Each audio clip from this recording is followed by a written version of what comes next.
Sorry.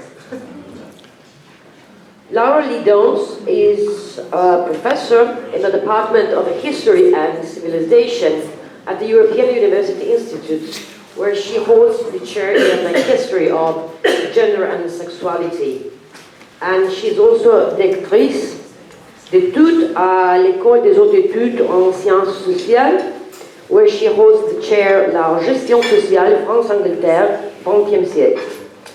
She's, of course, author of many monographs, especially on gender history, working class history, and history of childhood. Her current research explores the shifting relationship between the social and the political 20th century Europe via the comparative study of civil society mobilization around social welfare in Italy, France, Great Britain, from about 1870 to 1970. So, Prof. Downs, you have 45 minutes, and please let's start. Okay, well, first of all, thank you very much for the invitation to participate in this conference. It's been an extremely enlightening and exciting experience for me. So thank you to Bologna for organizing me, and thank you to Marta for inviting me. So this talk is part of a larger project which is titled Social Politics in European Borderlands, a Comparative and Transnational Study, 1870s to the Present. The project seeks to reshape the history of European social provision by retrieving the contributions of local borderland actors and associations in shaping national welfare systems. For understanding welfare provision in ethnically mixed borderlands gives us insight into how processes of inclusion and exclusion from social assistance have functioned and evolved from the end of the 19th century until the present day. Hence, the experience of local social reformers, their knowledge of local conditions, but also their nationalist, racist, gender, or religious prejudices profoundly shaped patterns of systemic involvement of the state. Examining the politics of borderland regions through the lens of social politics allows us to deploy a lens that is different from but complementary to that of national/ethnic identity politics. As key objects of competing social actions in the northeastern Adriatic, children offer a royal road into the complex politics of this highly contested border region. For the relationship of children to social provision has long been indirect, meditated through the welfare responsibilities and social rights of their parents. This is because, as workers and citizens in the making, children stand in an indirect, future-oriented relationship to both employment and citizenship, the two central categories in which welfare states are structured. One of the most important welfare measures targeting children undertaken by the state and civil society actors alike was ensuring their civic education through full-time primary schooling, which constitute a crucial step in nation building throughout Europe, including European borderlands. In multilingual regions, as borderlands often are, tensions between civil society actors and the state, which was often perceived as foreign, could be and often were particularly intense, as the former sought to renationalize their own allegedly denationalized children through schooling in their true native language. Alternatively, a state that aspired to control the region might move in and, with the necessary collaboration of supportive local actors, strive to assimilate people of other tongues, the so-called alloglotti, beginning with the very youngest children. The largely female association Assistenza all'Italia Redenta, Assistance to Redeemed Italy, which was active in the northeastern Adriatic borderlands from the end of World War I, offers a telling example of this latter strategy. Italia Redenta was conceived by a group of nationalist and irredentist women, most of whom had seen service as nurses on the Alpine front. And Italia Redenta returned to those same battlefields 8 months after the armistice in order to deliver emergency assistance to the surviving civilian population, primarily by distributing work to unemployed mothers. Very quickly, however, Italia Redenta shifted its emphasis from establishing workshops to organizing nursery schools in the small towns and villages that were dispersed across this highly mixed borderland region. And you've seen enough images of the region, so I'm not going to dwell on this map. It's just up there for your amusement. Known in Habsburg times, the region was known in Habsburg times as the Austrian littoral. These lands, which included Friuli, Trieste, Istria, and Dalmatia, were renamed Venetia Giulia by an Italian state, which anticipated gaining full possession of this region in the post-war, post-Versailles redrawing of borders, which happened between 1919 and 1920. Unsure of its dominance over the numerous Slovene, Croatian, and mixed language families that populated this former Habsburg region, the Italian state seized swiftly on school policy as a key instrument of state building on the new Adriatic frontier. Italia Redenta worked in concert with the liberal state, which in the immediate post-war years took the form of the occupying Italian army and the Commissario Civile, creating schools where the youngest children of local mixed language or Slavophone families were taught in Italian basic reading, writing, and numeracy, as well as gardening and other rural working class skills, such as raising rabbits. For the next 58 years, Italia Redenta would continue to deliver nursery school services in the Venetia Giulia under a dizzying succession of political regimes and geopolitical conjunctures. It is in many ways an emblematic borderland welfare association, blending as it does local actors, notably the female school teachers, with a few key players from the Italian interior, such as the nurses who organized the entire venture, while borrowing templates from international actors, transnational actors like the Red Cross and the American Federation of Day Nurseries. Now, this is based on research that's still at a very early stage, but what I want to do in this work is explore the shifting frontiers between social and political action and between male versus female forms of social action as these traverse the Italia Redenta movement across its very long life from 1919 to 1978. I am particularly interested in grasping the complex and shifting relation between voluntary action and the Italian state from the last years of Giolitti's liberal regime through the fascist centennial and beyond into the early decades of the First Republic. For among other things, the tale of Italia Redenta allows us to tell a very different story about the evolution of the Italian state, one that is told from the point of view of civil society actors who engaged regularly with that state and shaped some of its most important contemporary functions, namely those of education and socio-medical protection. It also allows us to explore the process of nation building from the perspective of a heterogeneous and highly contested borderlands where the meanings of Italianness, Italianità, Italian civilization, were of necessity rather different from those in the Italian interior. And I just want to make a brief point about the importance of looking at this first post-war in the Venetia Giulia. The Friuli and the Venetia Giulia, the Carso north of Trieste and the Alps, up to Caporetto. This is where the First World War was fought in Italy. This was Italy's battleground. The entire region was devastated, and when the Habsburg Empire collapsed, there was no state. There was no state, and there was no obvious people to whom the Italian state might address itself. All public activism, relief, and rebuilding that happened in the region until the early 1920s came from the army and from civil society associations. In these early post-war years, municipalities could participate only to a limited extent due to shrunken budgets and extreme economic dislocation during and after the war, about which we've heard in a number of papers during this conference. So creating the people, making an Italian people to whom the state could address itself, was therefore a primary focus of associational activism in post-war Venetia Giulia, be they humanitarian aid and education associations like the Italia Redenta or the Habsburg-era Lega Nazionale, which carried on until the late 20s, or paramilitary associations for whom violence constituted a vital element in their repertoire of action, especially in the volatile 1919 to 1922 period. So much of what I'm going to describe in this paper should be thought of in the sense of building the people in a place that has no obvious people, at least as far as the Italian state is concerned.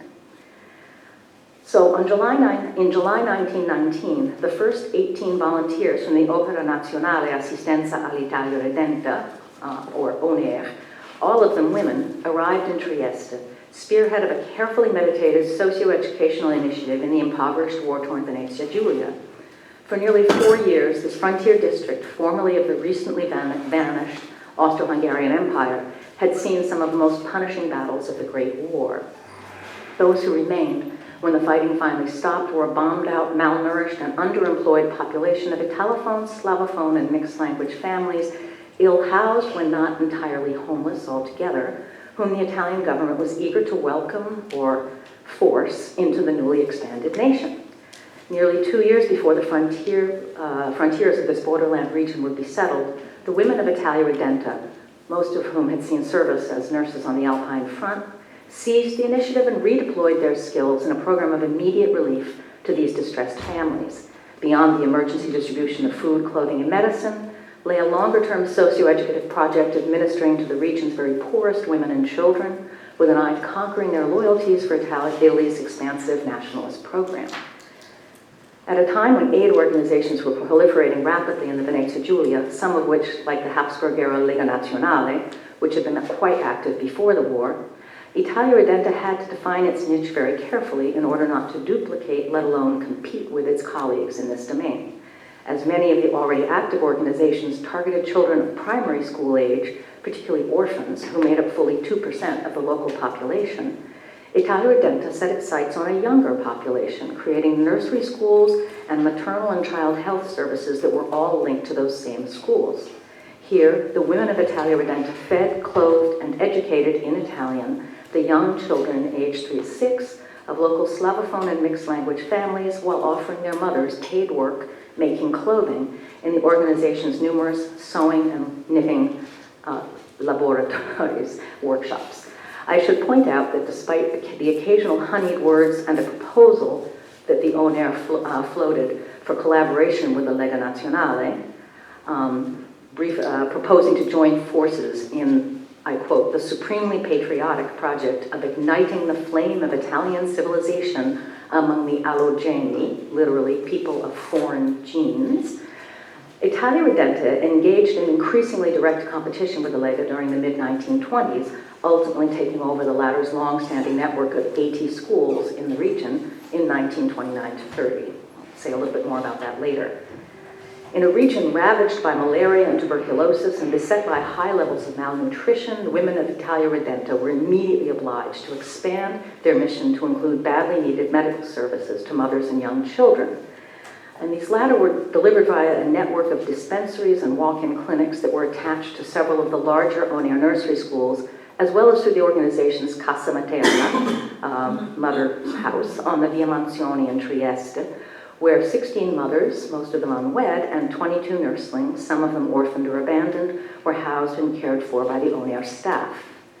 Pressed by the desperately poor public health conditions in the region, Italia Redenta pioneered 2 forms of social assistance that were new to Italy at the time. The first of these was the nursery school complex, which placed the school at the heart of a large, polyvalent health, education, and welfare center, an unusual structure that doubtless owes its shape to the fact that the initial organizers and leaders of this socio-educational initiative were nurses rather than teachers. The second was the Casa Materna, whose novel structures of mother and infant welfare would be faithfully reproduced some 5 to 10 years later by fascist Italy's premier child welfare organization, the Opera Nazionale Maternità ed Infanzia. Italia Redenta's social action was thus at one and the same time an eminently political/nationalist one, concerned with what they called the patriotic penetration of Venezia Giulia's Slavophone population and their assimilation into the Italian nation via socio-medical assistance and language instruction, especially to the very young. In a region that had been laid waste by 4 years of war, with high levels of unemployment and infant mortality, thousands of orphaned and abandoned children, and an illegitimate birth rate that was 3 to 4 times higher than the average for the rest of Italy, though fertility rates were in fact quite low, the blending of a social mission with a nationalist and an educational one was a winning formula. By November 1919, Italia Redenta had already established an important beachhead in Trieste and had opened a nursery/workshop medical clinic complex in several of the most important frontier towns, including Gorizia, Monfalcone, Tolmino, and Gradisca. Italia Redenta's ever more expansive activity in the Venezia Giulia reminds us of just how porous the frontier between social and political/national action was in interwar Europe. Indeed, these were the years when understandings of politics across the ideological spectrum were expanding to include social politics. If the left had long understood social action to be an integral part of its political mission, the right would soon come to see the mission at this point as well, as Europeans sought to come to grips with the massive destruction and socioeconomic dislocation that the war had imposed across the continent. Now, the realm of social action had long been a women's world, particularly, though not exclusively, a terrain of public action for bourgeois and aristocratic women. At a time when women in most European nations were excluded from formal political participation, Italian women would not receive the franchise till the end of World War II, social action in connection with a political movement or in the context of municipal socialism swiftly became an important avenue by which women could participate publicly in advancing their chosen social movements' social and political goals. But as the social dimension of politics gained in importance, this formerly female domain began to be colonized by male activists as well. In post-World War I Italy, the shape and timing of this masculine colonization had everything to do with the rise of fascism and the centrality that socio-medical services to poor women and their children acquired in the context of Mussolini's struggle to raise the birth rate while lowering infant mortality. Italia Redenta offers an especially revealing lens through which to examine this process, as the sexual division of labor within the organization would shift markedly with its gradual transition from liberal-era nationalist/irredentist aid organization to fascist parastatal educational structure after 1924. Well, let's see. I was going to tell you about the origins of Italia Redenta, but I don't want to take too much time. It was conceived by the Duchessa Elena d'Aosta, who was a fervent nationalist with irredentist leanings. She was good friends with Gabriele D'Annunzio. She had served as a nurse in Libya in 1911, and then inspector of voluntary nurses for the Italian Red Cross during World War I. And so she is the founder and organizer of this association. And she has close ties to the state and also to the army. She's married to the Duke d'Aosta, who was a general in the army. So here we have an example of an association with close ties to the state, and as we shall see, to the army as well. While this may not fit everyone's idea of a civil society organization, it is by no means an isolated example in 20th century Europe. Moreover, Italia Redenta's close collaboration with the army reminds us of the many forms that the state takes in borderland regions: imperial, absent, weak, occupying army, etc. I should just mention quickly that the key figure in the organization on the ground in Rome is a woman named Donna Mona Luzzatto, and she's from the region, from a Triestine, an important Triestine family, and her husband was also a general in the army. The ONER's founding statute stipulated that the vast majority of volunteers be former Red Cross nurses, women who had been put to the test during the war and had proven their valor in the face of extremely harsh conditions on the Alpine front. The hard climate, poor housing, and generally desolate conditions that awaited them in war-torn Venezia Giulia would demand every ounce of that courage. Now, the association had an executive council in Rome and had two regional organizations, one in Trento for the Alto Adige, another area that had been absorbed, you can see it actually on the map, that had been absorbed by Italy after World War I, and Trieste. And we're only going to talk about Trieste today, and the Venezia Giulia. And what the regional inspector had to do was manage the activities of the volunteers, find teachers who had to be young, multilingual, bi or trilingual women from the region, forge good relations with the regional and city government, and as well as with other associations and opere active in the region.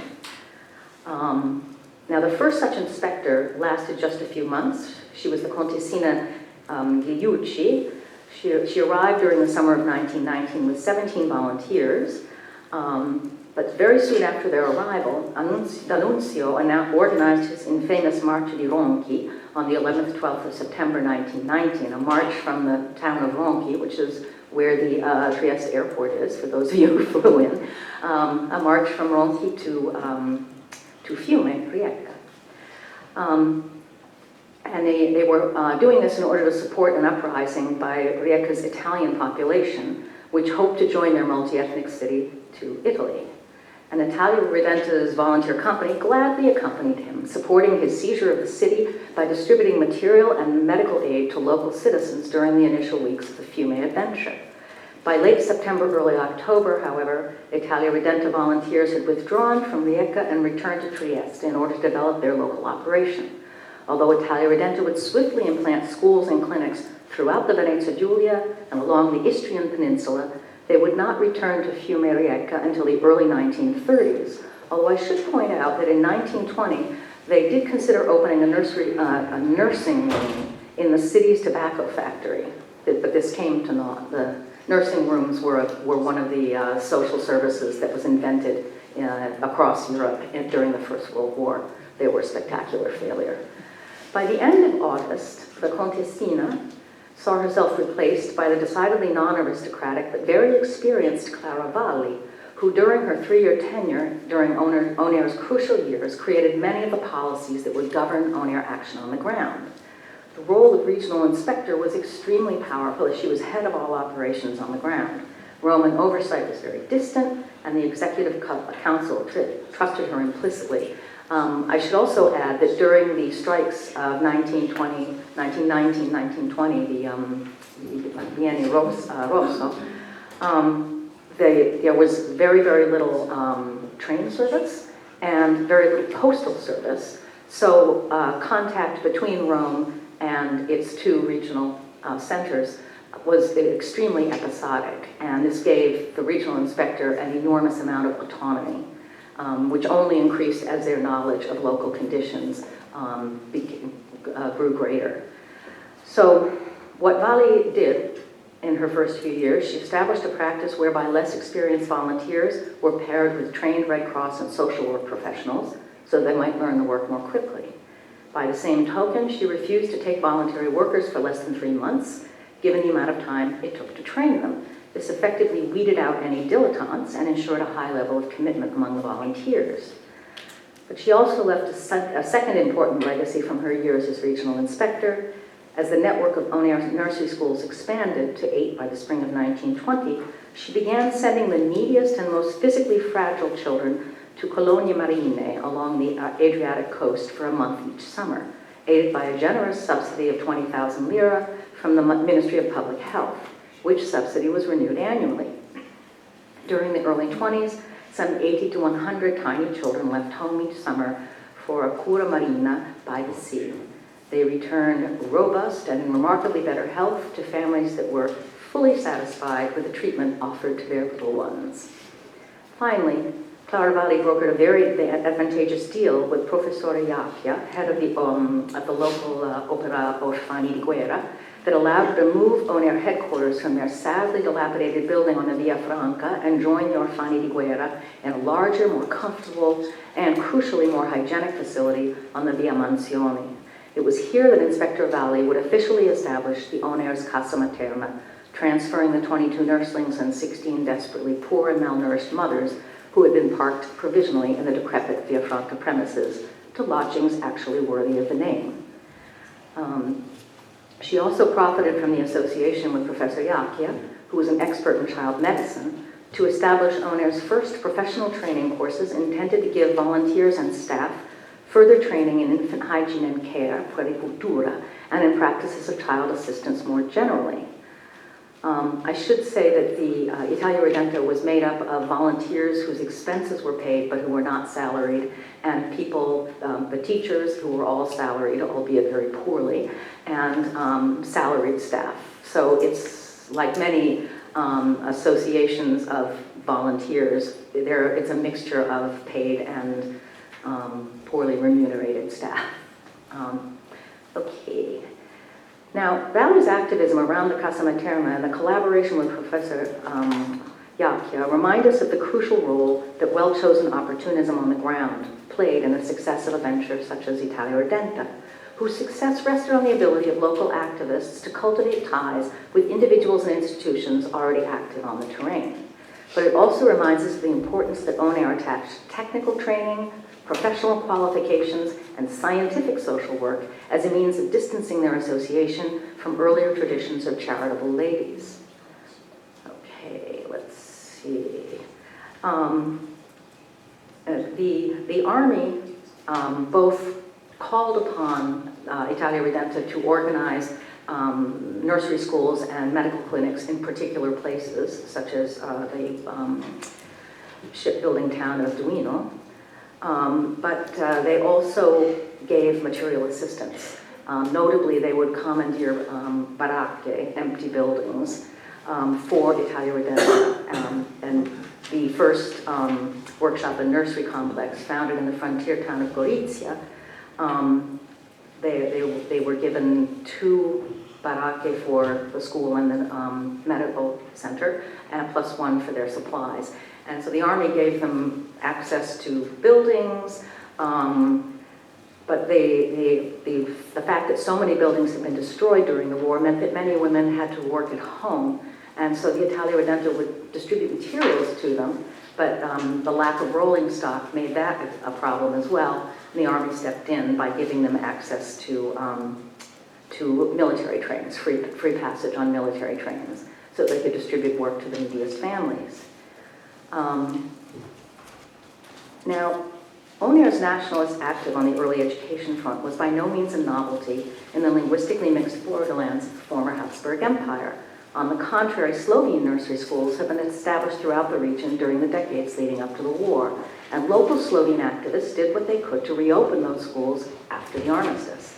But in the struggle for the souls and tongues of Venezia Giulia's smallest children, Italia Ridente had the benefit of state support plus considerable material assistance from the Italian army, while Slovene activists in the region, formerly supported by the Slovene School Association, St. Cyril and Methodius, could only count on their own considerably reduced resources. This put ONAIR activists in a position to target neighborhoods and villages where the pre-war nursery school had been a Slovene one.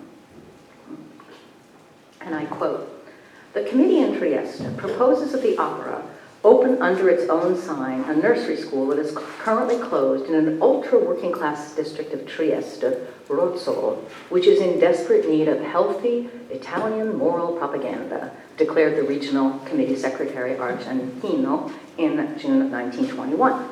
To this end, the committee granted the Rozzolo project a 20,000 lira subsidy so that it could fly the ONAIR flag over the formerly Slovene school, which had to close its doors for lack of funds, as it no longer received aid from the St. Cyril and Methodius Society that had maintained the school under the empire.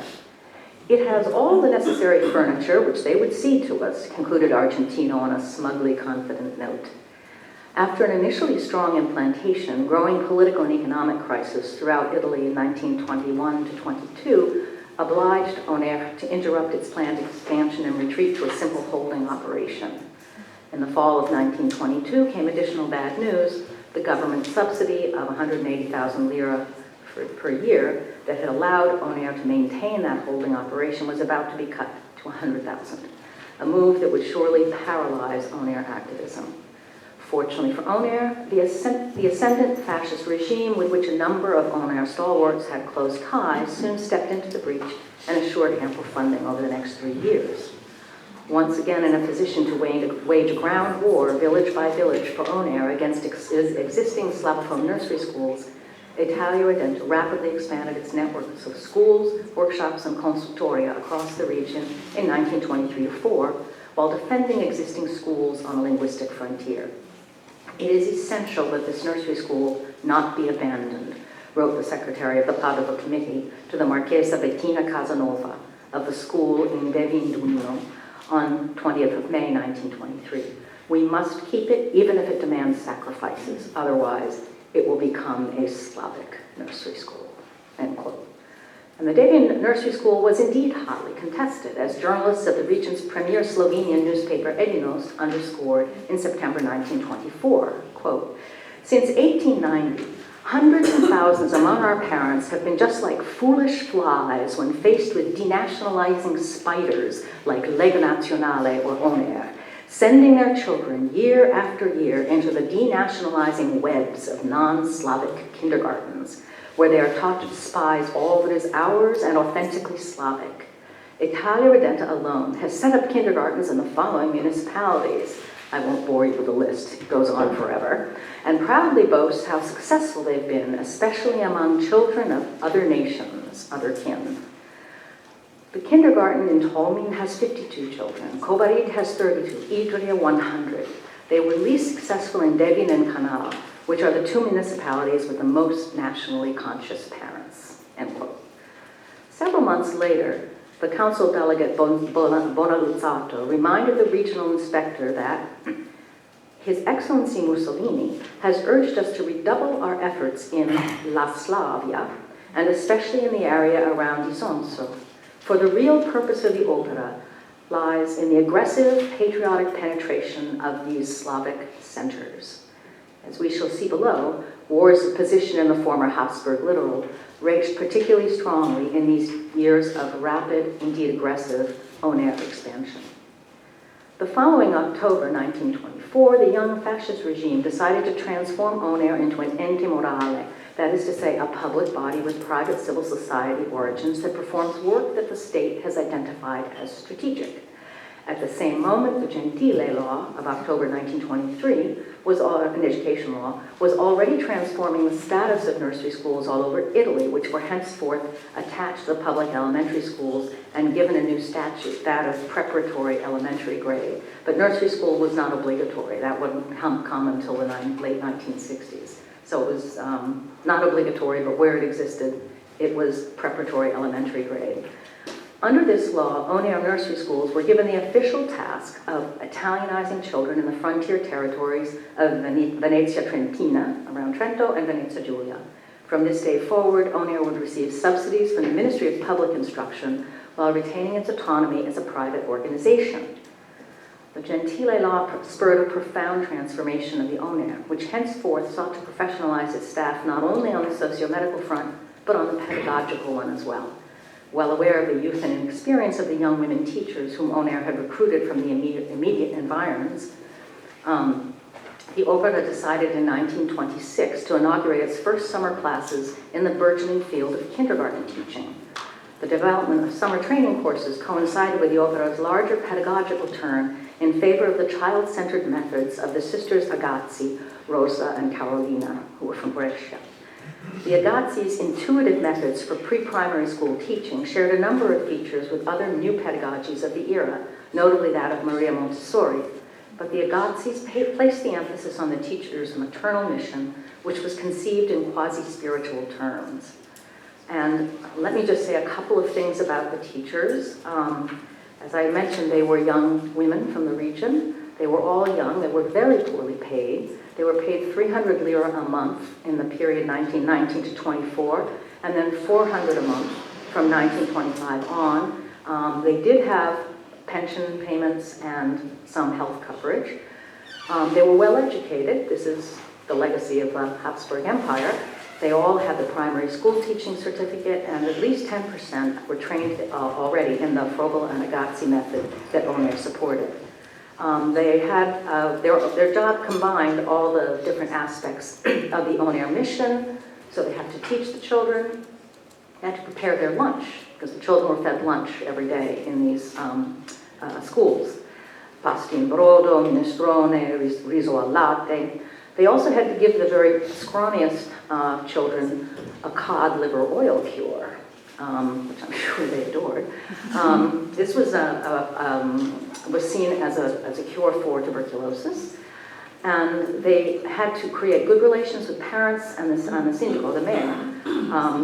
In all the villages, the mayors were not Italian, let's put it that way, while simultaneously accomplishing the work of penetrazione di Italianità, making the penetration of Italian civilization.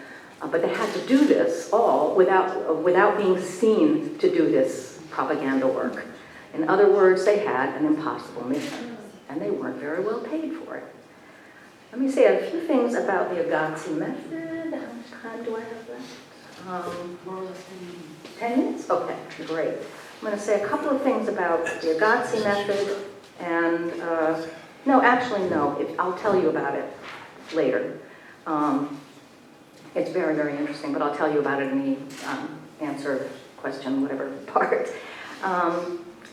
Between the Gentile reform and Honor's summer training course, the opera found itself more and more entangled with town and village administrations, as well as with local education authorities, a fact that only deepened Honor's roots in the region.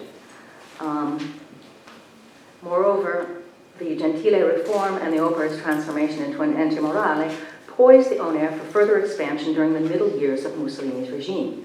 By the end of the 1920s, the ever-expanding Oner would absorb a further 80 nursery schools in the Venezia Giulia, Istria, and Dalmatia, originally created by the Lega Nazionale, whose deep roots as a Habsburg institution had aroused profound mistrust on the part of fascist nationalists. This is not very easy to see, but this is actually from the Lega Nazionale's archives in the Museo Civico. And it shows where the Lega nursery schools were. They were almost entirely in Dalmatia and Istria. Oner's success may be measured by the force of local Slavophone resistance, which in the spring of 1924 mounted a fierce propaganda campaign in the Yugoslavian border district around Castro Castav against Italy and the Oner, prompted largely by the numerous Italian schools that had recently arrived in the region. Nor was this an isolated case. Quote, "The 6th of August, 1928 marks a dark day in the story of the opera," wrote Regional Inspector Adele Spini in the fall of 1928. For that night, several fanatics burned down the nursery school in Storie, Cesana, which was housed in a decor pavilion. In the war of position that Italia Redenta was waging in Venezia Giulia, each territorial linguistic victory was counted up but never taken for granted. The nursery school in Matulie will modestly initiate, with our most noble means, the most serene Italianization, especially here in Matulie, which will surely be a site of struggle. The language of struggle permeates Oner discourse about its civilizing mission in Italia's northeastern/Balkan frontier zone, with each school a site of struggle, standing on the front lines of Oner's battle to make Italian civilization penetrate the people, and so guide the region to Italy by teaching the local language to the children. Yet overt resistance to Oner's battle to Italianize the region was in fact quite narrow, if at times spectacular. It was confined to small circles